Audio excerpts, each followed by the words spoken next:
So this is a review for Beauty and the Beast, released in 1934. It's the 76th in the series, and it's directed by Freleng. The restoration I'm using appears to be available on some streaming services. I'm not sure, but hopefully one day it'll appear on physical media. It looks really, really good. In case you haven't seen this one, it's pretty straightforward. It's your typical early 30s Merrie Melodie short, which is that it's a short to promote a song, and basically you have this little girl sneaking food. She gets put to sleep by a Sandman, and she wakes up in Toyland and ends up going to Fairy Tale Land, and she has all sorts of adventures. Oh, and we don't see the Beast until the end, by the way, so yeah. Now first up, you're going to see a small re-edit of the original comic strip I did before I had to take that down, as this cartoon's under copyright, so I can't show you the full thing. And then you'll hear some new thoughts from me and my good friend Manny, who's the tuning tenor, as of course this is music-based. And you'll also hear a brief snippet from my friend Kamden Spies regarding what appears to be a comic spin-off regarding the girl here. So, without further ado, let's get into it. Now, this one is the second Cinecolor Warner Brothers cartoon, two-strip Cinecolor, I should say, and that's why, looking at the picture here, it's more green and reddish, because that's what that sort of the technology was capable of. So here we see Rip Van Winkle, and she's about to go to Sleepyland, and I have to say, I didn't actually expect this sort of a story. I mean, I thought Beauty and the Beast, maybe they wanted to do their own version of it, but no, it's only a very small part of it, believe it or not. I like the designs here. I really wish that they did the whole cartoon in this sort of style. That would have been pretty cool, but anyway, might have to wait. We have to wait for the 50s for that kind of style to become more popular with UPA and so on. Look at the background characters repeated over and over. Look at that. So this story, yeah, she's having a dream, and she meets this little soldier boy, and then they go and they read this oversized book, and that's where, of course, the Beauty and the Beast song comes into play, and that laugh actually sounds very similar to Tex Avery's laugh. Very, very, very similar. Now they're gonna go off to this nursery rhyme sort of library thing, like Fairy Tale Land. Yeah, so now it's more like one of those book shorts where the books would come alive. But once we actually see the Beast, and there's a nice racial stereotype there. I mean, that was always part of the Robinson Crusoe series. But I like the design of the Beast, and it's funny, for a cartoon called Beauty and the Beast, they left it to like the very last third, a very 30s monster. Animated monster, I should say. I like it. And as you can imagine, being Rip Van Winkle involved, you just know she's going to wake up from a bad dream. But that's okay. It works here. So those are my original thoughts, and when I first watched this short, it was on that washed out Laserdisc version, which wasn't the worst thing in the world, but this definitely trumps all over it. Unlike the previous Cinecolor two-strip short that was Honeymoon Hotel, where the restoration appears to be a bit on the fuzzier side, maybe they just didn't have the best elements to work from, but here, wow, it's very, very impressive. And I went down the rabbit hole recently regarding this whole two-strip Cinecolor process, and apparently it was a bit of a pain to work with. I can be corrected by those more in the know regarding restorations in the comments, but from what I'm reading, yeah, it was cheaper, but it was also a bit more annoying to do. And in the 30s, that two-strip Cinecolor process was used only for shorts anyway. And later on, in the 40s, Warner Brothers would end up using Cinecolor again, but this time it would be three-strip. And the end result is a little different. The colors are slightly different, but they still look pretty good. But here, the way they've remastered it, yeah, it looks like it's actually even two-strip Technicolor, which Warner Brothers would actually use.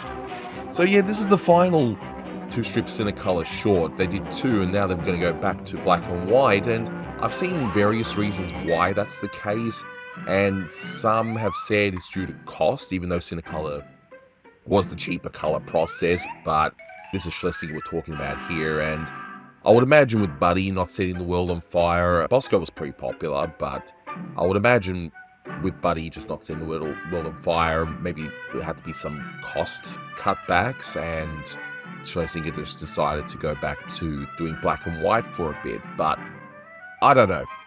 If you guys know the answer, or if you have any quotes from Leon Schlesinger or any of the directors around regarding why they changed it, definitely let me know. But this is actually the first solo Friz Freleng Merrie Melodie short. It is believed back in the harmonizing days he actually assisted one of the directors to actually get some of the shorts out the door, but here it's him. He's fully credited as the director, and aside from a couple more Buddy shorts, he would actually be just doing the Merrie Melodies up until he leaves for MGM in 1938. And Friz would have been seen as a logical choice by this point because he was more or less the senior in this particular group, and you had the disaster of Tom Palmer doing his 2 shorts and Friz, of course, having to fix those up. You then have Earl Duval. He did a few, but in the end, because of Earl Duval leaving, they needed someone with experience to do these shorts that are essentially music promotion shorts. Yeah, Friz was definitely the right choice here, and given his musical timing, you'd think it'd be a no-brainer in the beginning, but because Schlesinger had poached a lot of Disney staff to start this new studio, it made sense for him to hire one of those guys to actually head up the directing. In hindsight, Friz was definitely a better choice. It's also interesting to see the different approaches to the Merrie Melodies now that Friz takes over, because until Tex comes to the studio and makes his own Merrie Melodies, you got the harmonizing ones, which were, promotion videos, but they were pretty wild as well for the most part, and you got these funny gags and all that. And then Tom Palmer did one, which was just a celebrity parody. And then Earl Duval does a few Merrie Melodies where there were, song promotions, as they all are, but a lot of them would be very risque, and you'd have all these wilder jokes amongst promoting the actual song. But then Friz Freleng's, it's interesting because if you look at his Buddy shorts that was around this time, they got some pretty funny gags. They're actually among the better Buddy shorts, if I'm being perfectly honest. But then when he does these shorts, he makes them rather straight for the most part. Yeah, some of them got some more gags than others, but the focus here is more on the music and the atmosphere, and whatever jokes he does add, like in shorts say, How Do I Know It's Sunday, and that sort of thing, they'll be a lot more subdued. I did read that Freleng would, after directing a short, watch a Walt Disney short and walk away defeated, so it appears that he was wanting to make his own, I guess, Disney X type shorts with these Merrie Melodies, and always coming away sort of defeated, trying to do what they're doing, because Disney was seen as king at the time. Now, enough about that. Let's talk about the short itself. So, as you've already guessed, by seeing some of the footage, it's based off a lot of nursery rhyme and literature characters and settings, and the Beauty and the Beast itself, actually, most people these days would, I guess, the number one thing to think of is the 1991 animated masterpiece, and I say that for reals. It is definitely a masterpiece, one of my favorite Disney animated films. It originated as a French fairy tale published in 1740, and since then there have been countless adaptations, whether novels, stage productions, TV specials, movies, whatever. But this one looks like it was just based off a song, and my good friend Manny will go through the actual song Beauty and the Beast in relation to it. And there's a few references that I did see in this one as well, and a lot of it was more in the later part when they go to, I guess, Fairy Tale Land or wherever they are. So we do get some funny author names where, of course, Oh, how he yells. I love that, of course, beautiful dad joke there.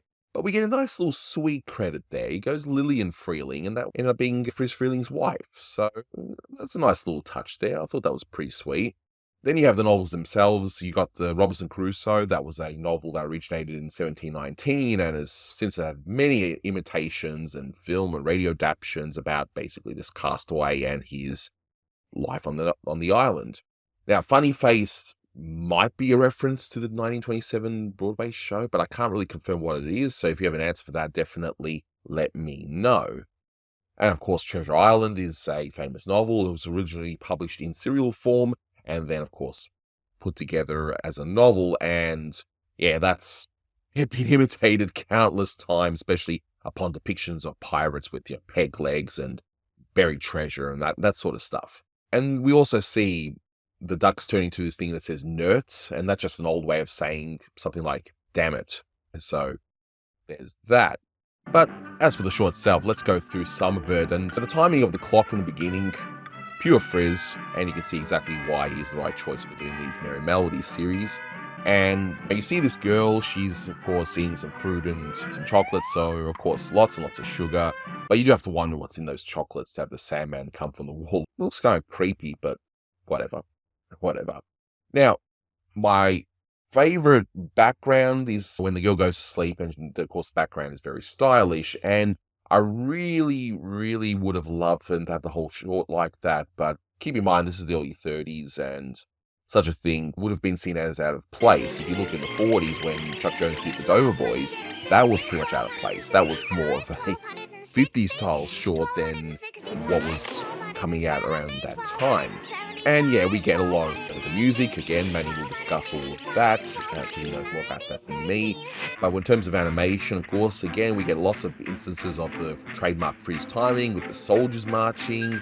And then you get the duck sequence, which would be used by Friz quite a few times, actually, reanimated, of course. If a bit of animation's great, why not reuse it, right? Now, there's a small, I guess it's an error of sorts, where you got the boy and this girl, they're entering Fairy Tale Land, yet the sign seems to be the other way around. It's like they're exiting. I don't know. Anyway, whatever. Yeah, I'll say my Simpsons reference. I hope somebody got fired for that blunder, but it is what it is. And then it's pretty much like any other Merrie Melodie short. We get a villain revealed in the last third, and of course, causes trouble. And then at the end of the day, the whole thing just ends. So you just got this battle, and that's pretty much it. And that's pretty much the formula that Friz would follow, which originated from the harmonizing days. You'd have the introduction of whatever concept it is. You would have all sorts of gags and interesting bits of timing while promoting a song, and then you'd have a villain at the end. But I will say, this short contains one gag that did make me laugh out loud, and most of this short isn't particularly funny, but it's entertaining in other ways. It's, of course, the cannon gag, where they're lighting up the cannon to, of course, fire back at this beast, and he then just acts like a dog. It's just, that caught me off guard, and I thought that was pretty funny. I don't know how that slipped in compared to the other gags in this short, but anyway, whatever. But it's definitely worth watching for that particular bit. Now, I've prattled on long enough, so my good friend Manny Cruz will now discuss the music of this short, so take it away, Manny. Hi everyone, this is Manny Cruz, the Toonie Tenor, coming at you with the latest edition of, and I'm actually going to raise the key slightly, so let's see how it sounds. It's time for Manny's Music Time with music trivia for you today. Bop. It's a little higher than usual. So yes, I'm back again with the 1934 Merrie Melodie, Beauty and the Beast, directed by Friz Freleng, not to be confused with the 1991 film from Disney. We're talking about Warner Brothers here, but I can go on and on about that. Film's probably my personal favorite Disney film. Gorgeous, gorgeous film, beautiful animation, great story. Oh, the music too. Oh, I can go on forever. But let's talk about this one. I'll do that one maybe another time. If the people ask, they will get it, which we'll see. So let's talk about this one, shall we? So this one, when it comes to cues, there's not really much to talk about, but I did get a decent amount of information about the songwriters themselves. So what are those cues? First off, you have the title track, Beauty and the Beast, by Bert, Kalmar, and Harry Ruby, and you hear a brief snippet of the song Poor Little Doll by Billy Lou Pollock and Herman Pincus. That particular song was later used in the 1934 film The Secret Bride, which came out near the end of that year. I was trying to see if that song was in the film prior to the release of this cartoon, but it was not. Now, I was trying to guess where it was in the cartoon. It's Beauty and the Beast, the title song. It's all throughout. You hear the soldier and the little girl sing it. Near the end of the cartoon, you hear little variations of it throughout.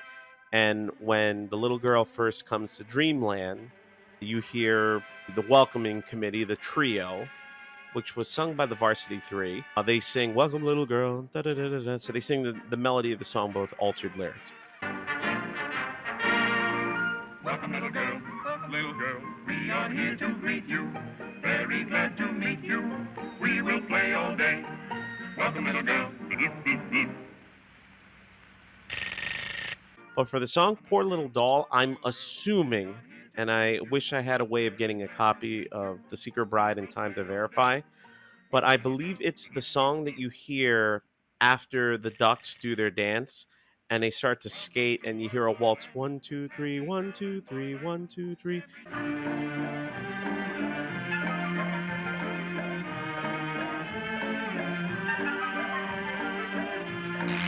So I'm assuming based off the melody that I hear, poor little dog. But again, I wish I found a recording. I was not able to do so. So let's talk in particular about Kalmar and Ruby, which was a very prominent songwriting duo of this time period. Their music is not really well known in the canon of Warner Brothers cartoons. When I think of songwriting duos for these cartoons, I instantly think of Harry Warren and Al Dubin, which I've spoken about multiple times in various commentaries. But for this one, let's talk about Kalmar and Ruby. So let's start off with Harry Ruby. This information that I'm about to read for you comes from the Songwriters Hall of Fame website, so I thank them for the help in this research. And I quote, "Composer Harry Ruby, one half of the famed Kalmar and Ruby songwriting team, was born in New York City on January 27, 1895. Growing up in New York, he attended public schools and in his early career worked as a pianist and song plugger for the Gus Edwards and Harry von Tilzer publishing firms. One of his co-workers at Edwards Place was the young Walter Winchell, who was also a song plugger. Walter Winchell, if you're familiar from other Warner Brothers cartoons. Flash! Welcome! Good evening, Mr. and Mrs. America, and all ships at sea! The radio broadcaster that was parodied in other cartoons. The first one I could think of in particular is 1936's The Cuckoo Nut Grove that Freleng also directed, but he was big radio broadcaster at that time period. Ruby, and going back to the songwriter website, and I quote, Ruby also played in vaudeville acts, Nickelodeons, and cafes throughout New York, unquote. So Nickelodeon, not the channel that we all grew up watching, started in 1979. It's been going on for nearly 45 years. So one term that I heard in this description that I never heard of before is, what is a song plugger? And then when I read the definition, I was like, oh, duh. But anywho, what is a song plugger? And this definition comes from the website Museum of Making Music. Quote, a song plugger or song demonstrator was a vocalist or piano player employed in the early 20th century by department stores, music stores, and song publishers to promote and help sell new sheet music, which was how hits were advertised before good quality recordings were widely available. Music publisher Frank Harding has been credited with innovating the sales method, unquote. What's interesting is I started listening to a video yesterday. I didn't get the opportunity to finish, but talking about the development of the microphone, because the microphone really came into prominence in the 1930s and it completely revolutionized the way that music was recorded. Prior to that, from the earliest recordings in the late 19th century, early 20th century, up until the 20s and 30s, if you wanted to record music, you had to sing into a horn, a big horn that would come out of a phonograph, and the vibrations that were caused from the singer, like the singer had to sing directly into this horn, and the vibrations would cause the stylist to cut grooves into the material that they would use for the record. But once the 30s came, it just completely changed how you recorded songs, because prior to the invention of condenser mics and things of that nature, certain types of singers, like, for example, opera singers, probably the most famous recording artist of 100 years ago was the opera singer Enrico Caruso. And opera singers knew how to project their sound and put it directly into the horn. And also, there were parts of the song that the band was featured, but you couldn't get all the nuances of all the different instruments. Now comes the 1930s. Singers that didn't necessarily have super powerful classical voices that could project. Crooners, think of people like Rudy Vallee and Bing Crosby and Frank Sinatra, that they may not have had the most powerful voices in the world, but they had so many gifts and phrasing and nuance that without a microphone could not be properly captured. And because of that, it just completely revolutionized the way that music was recorded. And also, if you get the opportunity, listen to songs, recordings from the beginning of the 20th century up until about the early mid 30s. And then once from the mid 30s and on, you'll just hear how voices completely change in recordings. It's fascinating. I have to get the opportunity to finish watching that video. A little bit more about Harry Ruby. Harry Ruby met Bert Kalmar in 1920, and together they had a score of hits. They had a lot of famous songs, but to my knowledge, this particular cartoon is the only one in the Warner Brothers chronology that contains a song written by that particular duo. Ruby worked on Broadway scores, and he moved to Hollywood in 1930 along with Kalmar. And Ruby, along with Kalmar, wrote film scores as well as screenplays. In particular, two famous movies from the Marx Brothers, 1930's Animal Crackers and 1933's Duck Soup. Kalmar and Ruby also wrote the score for the original 1928 stage production of Animal Crackers. Now I'm going to go and quote the Songwriters Hall of Fame once again, and I quote, "After Kalmar's death in 1947, Ruby continued to write but was without a hit. In 1950, MGM released the biopic Three Little Words based on the Kalmar and Ruby partnership." Unquote. Three Little Ones was also the name of their biggest hit song, which came out in 1930. And Harry Ruby died in Woodland Hills, California on February 23rd, 1974. Yeah, the composer. Now let's talk about the lyricist, because Warren and Dubin, Gilbert and Sullivan, Bernie Taupin, Elton John, a lot of great music. You have a great lyricist and you have a great composer. The composer has his strengths, the lyricist has his strengths. Your peanut butter to your jelly, boom, you put them together and things change. So let's talk about Bert Kalmar. And this once again comes from the Songwriters Hall of Fame. And I quote, "Lyricist Bert Kalmar, one half of the legendary Kalmar and Ruby songwriting team, was born in New York City on February 16th, 1884. As a child growing up in Manhattan, Kalmar performed as a magician in 10 shows and then as a comedian in vaudeville acts. Kalmar met Harry Ruby at a publisher's house in Tin Pan Alley. While the Kalmar and Ruby team wrote together until Kalmar's death in 1947, Kalmar also worked with other composers like Ted Snyder, Oscar Hammerstein, Harry Ast, and Edgar Leslie. Bert Kalmar died in Los Angeles on September 8th, 1947. As I said before, they had their separate paths, but they met together in 1920 in Tin Pan Alley, collaborated, made a lot of hit songs at that time period, and they continued working until Kalmar's death in 1947. So that's pretty much it when it comes to the musical aspects of this cartoon. There's not really much to talk about because there wasn't many cues. I was going to go into more details about the songwriters, the song Poor Little Doll. I really couldn't get a good grasp of the song itself, like hearing it and confirming it. I didn't want to jump into any particulars. Maybe if I see their names pop up in another Manny's Music Time, I'll talk about it. But I will say, it's been a while since I've seen this cartoon, and this is the second Warner Brothers cartoon in color after Honeymoon Hotel, and also the second to use the Cinecolor process, because at the time Disney had exclusive rights to 3-strip Technicolor. But I will say, knowing the history of Friz Freleng, it's refreshing to see him direct this cartoon.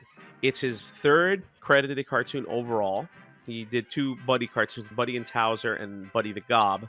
But this is his first Merrie Melodie, and you already see why he was arguably the best director when it comes to music.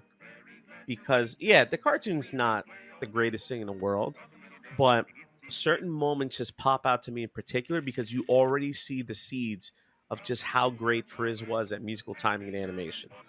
2 scenes in particular that popped out to me was the whole duck dancing scene. I just thought it was so charming, just how well the animation was of the ducks dancing and bobbing in place and then waltzing. I love that scene.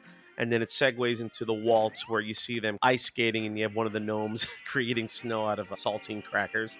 Man, do I love saltine crackers in the big green jar, the Keebler elves, and sometimes you would open it up and sadly there's no crackers, there's just a bunch of rice that your mom bought and it's not cooked. The joys of growing up in a Latino household where you think you got saltine crackers and it's just a bunch of rice. And also later on in the cartoon, when you hear the title track, Beauty and the Beast, come up again, when the little toy soldier and the little girl are singing along while reading the book, there's just something about the energy of how the characters are portrayed in that scene, like the little girl and the soldier bobbing along to the music. and then you see other characters singing along with him, and it was infectious. And I'm like, that's the essence of just Friz when it comes to music and animation. Just you can't help but enjoy it. So these are my thoughts for Beauty and the Beast. I hope you enjoyed it. It's been a while since I've seen this cartoon. I got some good information out of it, and looking forward to continuing on this trek of the Merrie Melodies and seeing, also in particular, seeing Friz grow in his career. It's weird. I see a cartoon like this, and in my head, I'm thinking of the Three Little Bops and Pigs in a Polka, and obviously all the other cartoons he did. The amazing Bugs cartoons he did, like Baseball Bugs. The great stuff he did with Sylvester and Tweety, like Birds Anonymous and things of that nature. It's always interesting to go back and see where he started and where he eventually led to. So thanks for listening. Remember to please follow me on social media at the Tooney Tenor, the TheTooneyTenor, for more music and multifaceted geek information. Thanks for supporting me. Thanks for supporting Anthony, most importantly. And enjoy the rest of the commentary. That's all, folks. I think that's what the toy soldier says. I don't remember. It's late. And my good friend Kamden Spies just wanted to add a brief thing regarding the girl in this short, which ended up evolving into the Mary Jane character that came out in the Looney Tunes comics. So, Mary Jane was the lead character in this cartoon, Beauty and the Beast. In 1941, Looney Tunes and Merrie Melodies were adapted into comic book form, and Mary Jane was paired with Sniffles, and they became one of the mainstays of the Looney Tunes comic books, along with Bugs, Daffy, Elmer, Porky, Sylvester, and Henry Hawk, and many other characters. They appeared from start to finish of the entire Dell series and into Gold Key. They were given their own comic book issues, and what would happen was Mary Jane would sing the song Poof Poof Piffles to be as small as Sniffles. And in this series, the character would shrink and they would go on these wild, graphically beautiful adventures. They're not Bark stories, but they're still incredible little feats of comic art. The series was one of the many things developed by creator Chase Craig. Hopefully Anthony will let me do a comic book show eventually. In terms of a score of this short, look, it's not the most entertaining, but if you watch it for what it actually is, it's a nice little watch. It's harmless, you've got some great timing in here, you've got some good music for the time period, and the look of it's pretty interesting. And again, whoever restored this is an absolute wizard, or whatever. This looks absolutely fantastic considering the source material. And of course, you've got that one funny gag, as I mentioned before. So this one, I don't know, 6.5 out of 10, something like that. It's entertaining enough, but it's definitely not going to go too short. And from here on, we're going to see Friz go and do this type of short where it'll be Disney-esque of sorts, where it would follow sort of the Silly Symphony type formula.